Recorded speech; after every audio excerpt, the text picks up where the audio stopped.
Obstructive জন্ডিসের কিছু feature নিয়ে আজকে কথা বলবো।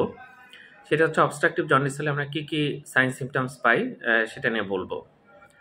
প্রথমত যেটা হয় যে অবস্ট্রাকটিভ জন্ডিসে আমাদের কমন বাইল ডাক্টে কোনো স্টোন হতে পারে, কোনো ক্যান্সার হতে পারে, কোনো ওয়ার্ম যদি সেখানে চলে যায় সেটা একটা কারণ হতে পারে। এছাড়া carcinoma of the head of the প্যানক্রিয়াসে যদি কোনো কার্সিনোমা হয় বা ক্যান্সার হয়, এগুলো কারণে কিন্তু আমরা সাধারণত অবস্ট্রাকটিভ জন্ডিস দেখতে পাই। তো যাই হোক, আরও কিছু কারণ আছে, এগুলোর কারণের লিস্টটা কিন্তু অনেক বড়।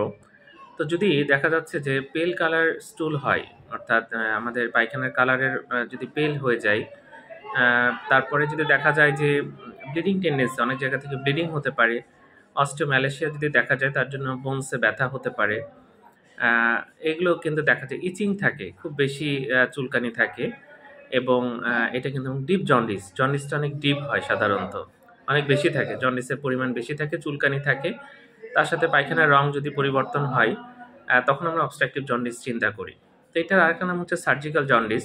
বিভিন্ন টেস্ট করে কেন হলো সে কারণটা নির্ধারণ করতে হবে এবং সেভাবে চিকিৎসা করতে হবে। ধন্যবাদ সবাইকে।